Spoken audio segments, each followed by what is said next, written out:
Alright guys, so today on the table I'm going to have two Reloop Rp 7000 gold limited edition turntables. Both of these turntables have issues. One, this one here, doesn't actually power on, and the other one that I have powers on, but there is no spinning platter, so it doesn't engage when you hit the start stop button. So I'm going to be opening both of these up. Let's get started. Okay, so first off, what we need to do is we need to take off all of the removable parts. So that would be the platter, the counterweight, the needle if need be, if the needle is on there, but this one the needle is already off. So let's pop the platter off here. It should just come right off. As you can see, it's pretty standard platter. Rubber bottom here, big magnet. Kind of uses the old Techniques 1200 style motor. Now let's take this off here. Okay. So, getting a closer look at this turntable, I guess what made these ones a little more unique was, you had your two start stops, and then of course your reverse switch here. Hit both of these, you get 78.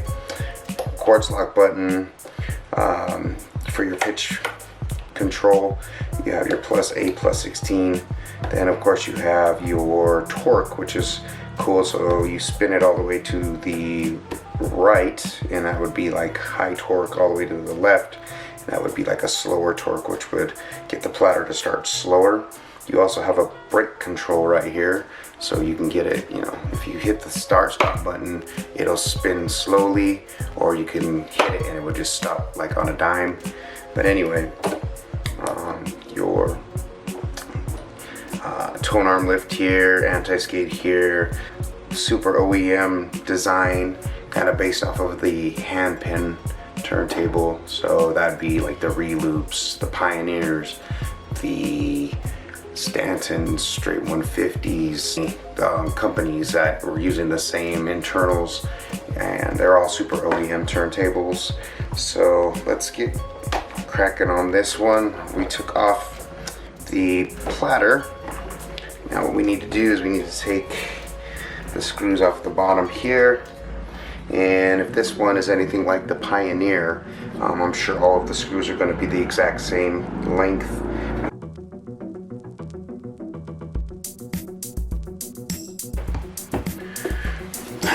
Okay, best way that I found that we can work on these where we're not doing any damage is to use one of these dust covers here, and we're just gonna put it on the turntable like so. It will protect everything from in here. We don't want to bend the Tonearm or anything like that, so when we flip this over, we'll be able to have all of that protected. These turntables are relatively light compared to the Pioneers. So, alright, let's start taking out the screws. We'll start with the feet here, and we'll kind of work our way around. I don't know if these are shorter or any specific length like the Techniques turntables. I strongly doubt that it is, because I think they kind of got away from that when they were designing these turntables, but we will see. Just by looking at them though, it looks like the feet are different, and the other screws .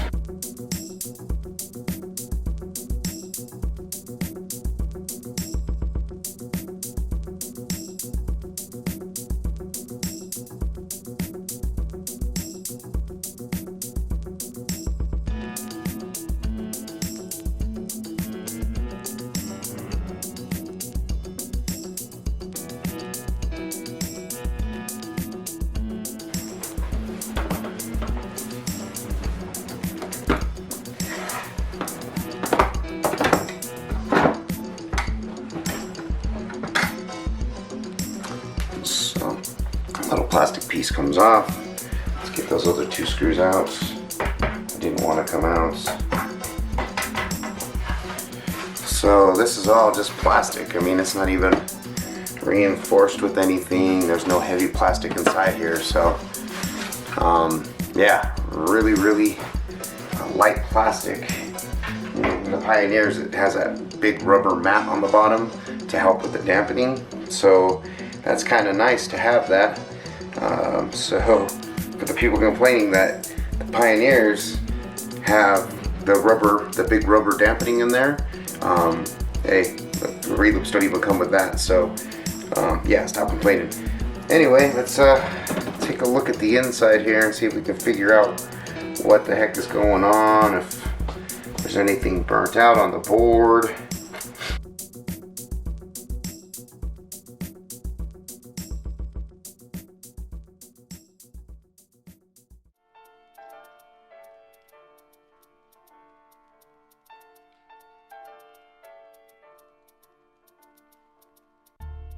I'm gonna keep looking this over and I'll see if I can figure something out, or see if I see anything out of the ordinary, any burns or smelling of any burning or anything like that. But yeah, we'll see. So what I'm gonna do is I'm gonna actually lift this whole piece up here and kind of flip it over just to see if there's any fuses that might possibly have burnt out. So there's 4 screws. There's one here, one here, one here, and one here, and then this whole thing should just lift up. It's also connected to the tone arm here.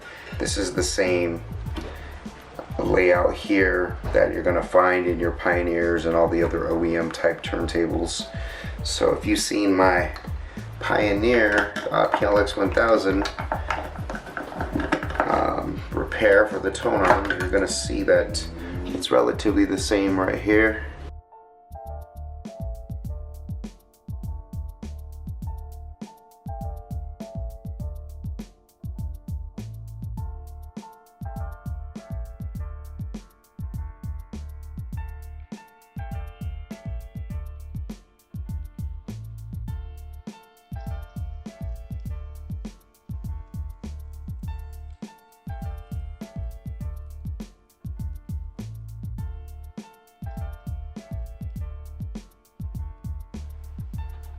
Alright, so we got this open, and check this out. Let me zoom in here. Right here. Boom. This fuse is blown, and that's why we're not getting any power. So that's going to be a pretty easy fix. I think I have some fuses, I just got to look for them. But this one is a T1AL 250, so I think that's just a 1 amp 250 volt fuse. But as you can see, look at the fuse. That fuse is completely burnt out. So alright, so we had a popped fuse, and then I started to smell components that are burnt. I took the complete assembly out for the motor and started looking closer at the board, and if you can see right here, there's a burn right there, and that burn, if you flip the board over, is connected to a little voltage regulator, which is right here. So that voltage regulator also burnt. It could have been because of the wrong cord being plugged into the turntable. Alright guys, so this is the second reloop that I opened up. The first one, that board is just done. But what I've noticed is on both of them, this little voltage regulator here, look at that. Can you see that? It's cracked in half completely. That's crazy. So something happened here where there was a power surge or something when these got plugged in. Crazy. So I'm going to try to replace that and see if that fixes the issue. So I have 2 Reloop Rp 7000s, and I got them off a buddy of mine. they basically just stopped working altogether. They turned off. I opened them up, and after inspection I realized that both of the main boards for the motor had issues. They somehow got a power surge, and it blew a bunch of components on the board, a bunch of voltage regulators and things of that nature. So what I did is I ordered some new motors, and I ordered some new Tonearm assemblies as well, because the Tonearm assemblies, these Tonearms are just hammered, they're destroyed, super bent, and if I'm going to repair these things, I'm going to do it 100%, you know, I'm not just going to do it kind of half-ass. So anyway, I ordered all my parts and stuff from instrumentalparts.com, and the motors, they came pretty quick. The Tonearms, these assemblies, they took a while to get to me, probably about 4 months. For some reason, it was really hard for them to find the parts. Let's get this opened up here, and we'll get this Tonearm out of here. So we'll remove the bottom part. We need to get this assembly out of here. Alright, so underneath, so you're gonna see this screw here, 1, 2, and I think there's another one here. Yeah, and those screws have to be removed, so this whole assembly will come out. This board here, and we're gonna have to desolder these wires. So you're gonna see a green, a blue, a red, a black, and a white, and those are basically your audio wires, your signal wires. So right now what we need to do is we need to desolder these wires from this board. They are color coded. These are the wires coming from the Tonearm, but it even tells you on the board here you have black, red, green, blue, and white. This is the first time I've seen on a turntable where the blue and the green are on the same pad. That's kind of interesting. I've not seen that before. Typically they have their own pad, but let's desolder those. So we're going to clean the tip off on our soldering iron, and it won't be very hard to clean these really. So all we got to do is take the wire here. I'm going to use some tweezers so my hands don't get in the way here, but all we're going to do is just put a little bit of solder. We'll just heat it up here, and you'll see the wire will just come right out. So there's that. The black will move to the red, and we'll move to the blue with the green. There. Now we're going to move to the white here. Boom. Okay, so those come off just like that. Very easy. This wire here is like a shielding wire, and all of these little Tonearm wires are kind of threaded through that. It's going to be pretty impossible to re-thread them through this wire here. So typically what I do is I just kind of wrap this wire around it when I'm done replacing it with the new wire. But anyway, we're going to be taking this screw out here, and then we'll be able to pull these wires through as well.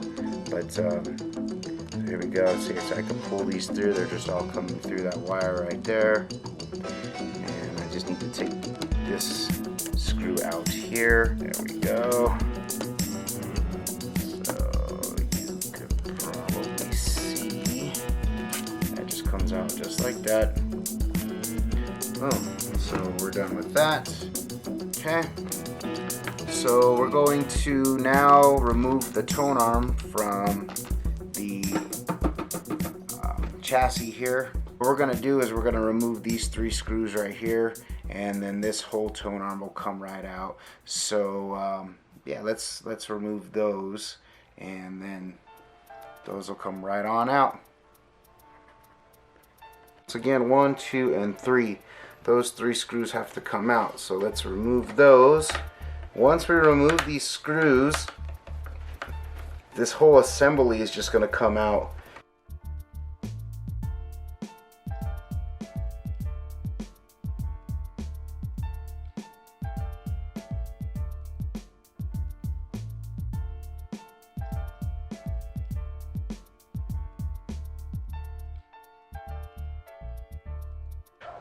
dismantle this whole piece here to pull out the tone arm and then redo it. So that just comes out just like that. See, as you can see now, the whole assembly came out. Now I don't know if you're gonna be able to see this, but I mean, this tone arm might not be as bad as the other one, but it still had some bend in there. And like I said, if it's messed up, I don't want it in there. So out with the old assembly, and we'll put that to the side. And this right here, zoom out, is the brand new tone arm assembly. Now the only drawback with this is, like my replacement for my PLX 1000s, these little screws right here, the holes, there's absolutely no threads in here. These aren't pre-threaded, so I gotta thread them myself and put the screws in there and make the threads myself. So that's kind of a pain in the butt, but it shouldn't be too bad. So let's do that right now. We're gonna put this down here. We'll grab one of these screws here and we'll see if we can't thread these. I already got one done right here, so let's try for the second one here. And once again, like I said, we're trying to get these as straight as possible, so you know, we just got to do the best we can. And you can see it's going in there. It's gonna get a little tight in there, but we just got to kind of work them in, kind of back and forth.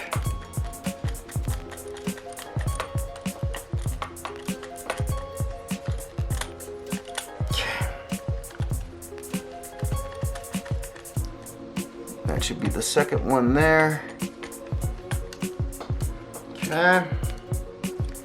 And we're gonna have one more to pre-thread here.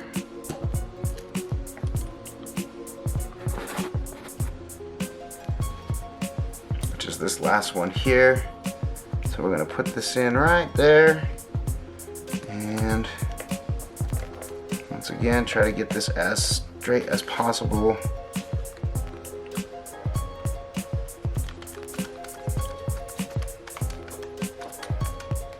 Work it in, work it in, work it in. And it's gonna be a little tight, but you know, we're just trying to thread these as best we can. That should be good enough. Okay, so now that we got those all threaded, now we should be able to mount this tone arm back into the chassis. Oh, now we got all the screws kind of in place here. Now all we got to do is tighten them up, and then we can solder the wires back on. So we're going to tighten up these screws. Tight there, nice and tight there, and that one's already nice and tight as well. So now what we need to do, we need to reattach these wires back to the contact point on the circuit board here, and reattach this as well back to the board. But first, what we're going to do is we're going to clean off all this old solder here. Now you don't necessarily have to do this, but I like to do it, and what I use to clean off the old solder is this stuff right here. It's desoldering wick or desoldering braid, and basically what it'll do is take the old solder off the board, and it'll allow you to put new solder on and reflow new solder onto the contacts.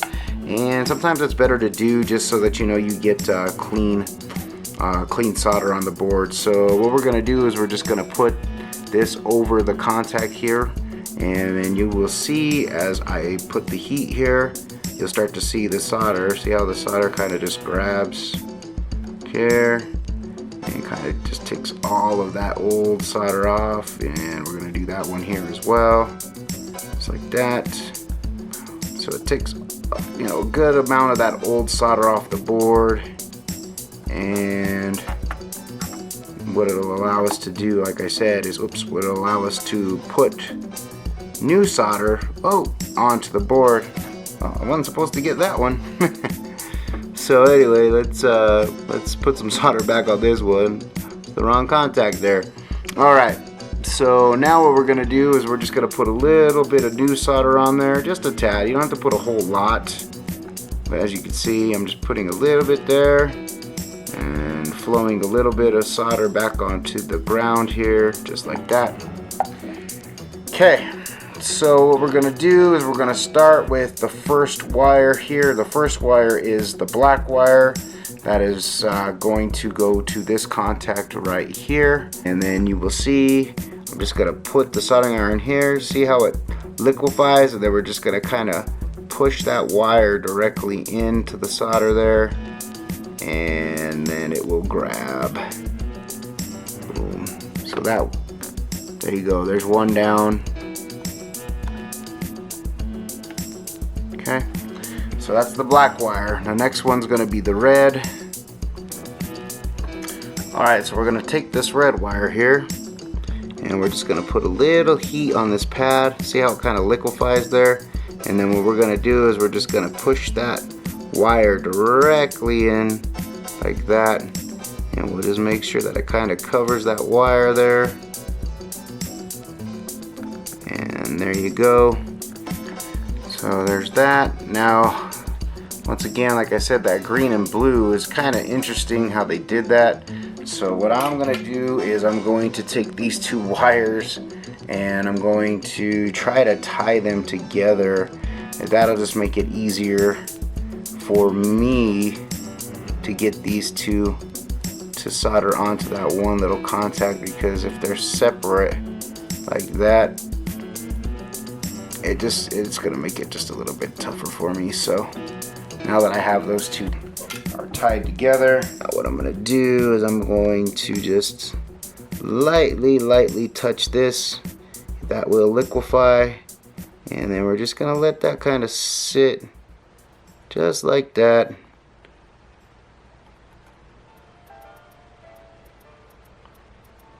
Okay, so those two are soldered on. That's soldered on. Last one is the white wire. A little bit of heat.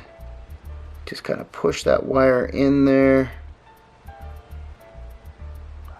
Just like that. It'll dry up. Boom. So there you go. All those wires are directly soldered again to the board. And it looks pretty decent. You know, all of those are in. It's good contacts, good to go, new solder. Now we got to take care of this wire here, so let me zoom this out real fast. So that's just basically going to go here, and like I said, what I do with this is just kind of wrap it around these wires, not super tight, but just enough, because you're not going to get these wires to fish through that again. Unless you know of a technique that I don't know of, and if you do, then you can share it with me. Okay, there we go, and that is back in place, ready to go. Alright guys, so let's flip this over, and we're gonna get that other motor out of this turntable here. So we know that this motor is bad,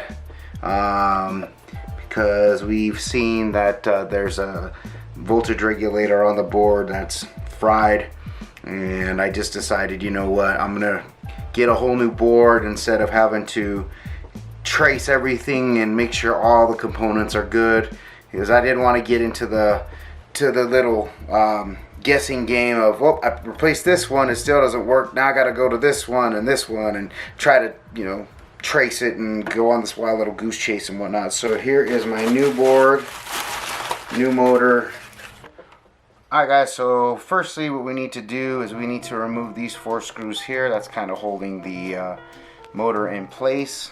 So let's get those screws out.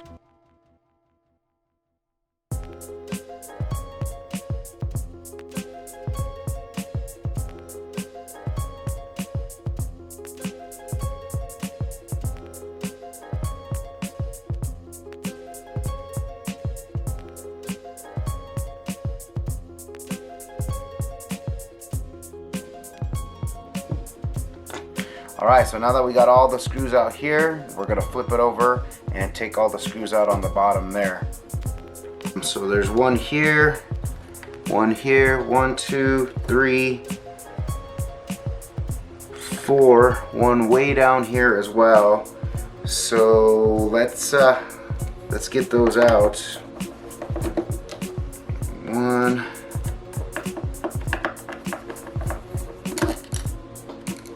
2, and I always recommend using a magnetic screwdriver. It just makes it so much easier. 3, this will be 4 right here. We got one more screw right here. So there's altogether 1, 2, 3, 4, 5 of these black screws. So this will be the last screw here. We take out. And then what you're gonna see is you're gonna have to pull this plug here. So pull that power there, all right? And then you're going to need to pull this wire over here. Not sure if you're gonna be able to see this, but let's see if I can zoom out. So see this wire set up on this board here. This wire needs to come out too. So that you'll just pull right out. So that just comes right out as well. And then it'll come right out there. There's a little clip holding it down there. Now, there's one more thing that you're gonna need to do. There's a ground that is soldered directly to the motor right here. And I will get a better view of that. And we'll have to remove that from this board. Also, this plug here needs to come out. So there's this plug right here. This needs to come out as well. So that's just gonna slide right out of there. Okay. I believe that's almost it. This little one here pops out as well, just like that. Okay. And all of these will be on the new board, so you won't have to worry about replacing any of the wires or anything like that. They'll all be on there. So anyway. Let's get this board out of here, and with the power of editing, this will all fit together when it's done. Okay, so now this is just gonna pull right out of there. Now you will see that there is still a wire connected here. That's the ground wire, this little wire right here. We got to get that out of there. We can try to desolder it. I don't know if it'll come out. If not, we're just gonna cut this wire and then we'll strip it and then resolder it again. That might be even easier because on the last turntable that I was working on, man, it just for some reason did not want to come out of there, no matter how much heat I put on there. Let's get that new motor in there. So let's drop this guy in. So this one is going to go in just like this. Get all the wires out of the way.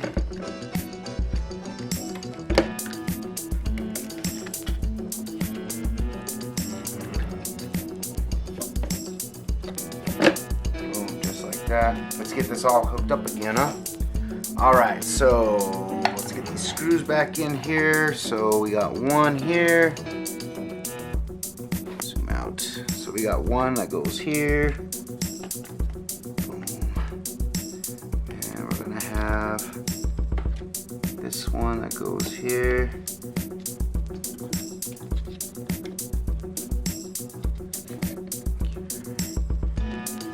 This one that goes here.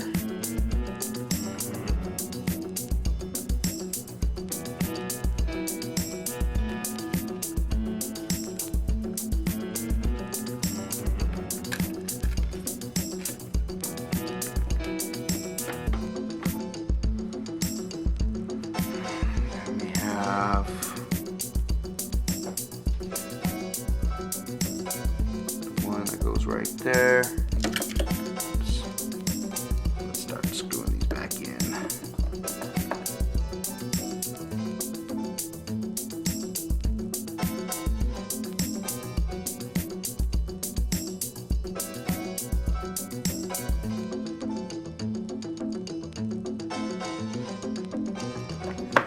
Alright, so we need to reinstall all these wires, reconnect them. So this one goes here for the power. This one underneath, that one's going to go here. It's going to go right here to this board where these cooling fins are and these voltage regulators. There is a crap ton of voltage regulators in these Reloop turntables. Yeah, it's kind of alarming how many are in here. This is gonna plug back in here. There we go. One goes back there. This one here goes back underneath this clip here. Just a plastic clip, and then it plugs back into this board here. Like that. Alright. Now lastly, what we need to do is we need to resolder this back to this little contact here. So let's do that. Alright, so now we need to solder this ground wire back to the motor right here. This is that little contact point. Hopefully you can see it right there where my pinky is, right there. So let's strip the wire a little bit here.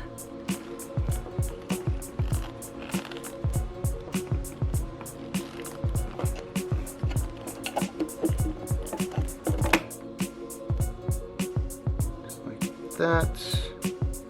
Okay, and then we're going to put some solder right here where this ground is. That. We can just push this through. We need to heat this up.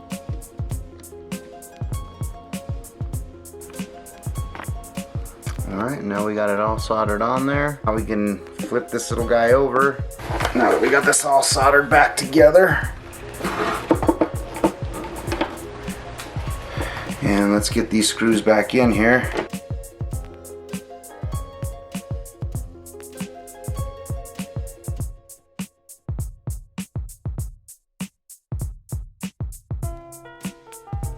So all 4 screws in, good to go.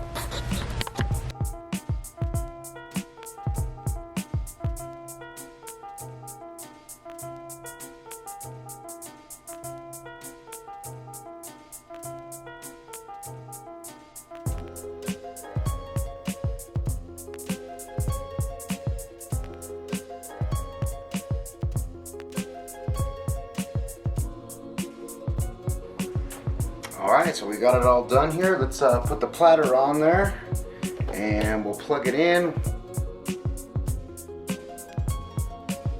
Put that on. Boom. Turn it on. No smoke. No sparks. That looks good. So let's hit the start stop button. Boom. Good. 33 good. 45 good. 78. Reverse. Everything seems to be in working order. Cool. So, yeah. High torque. Max brake. There we go. Boom. Min. Max. There we go. Cool. Looks like everything's good. We're gonna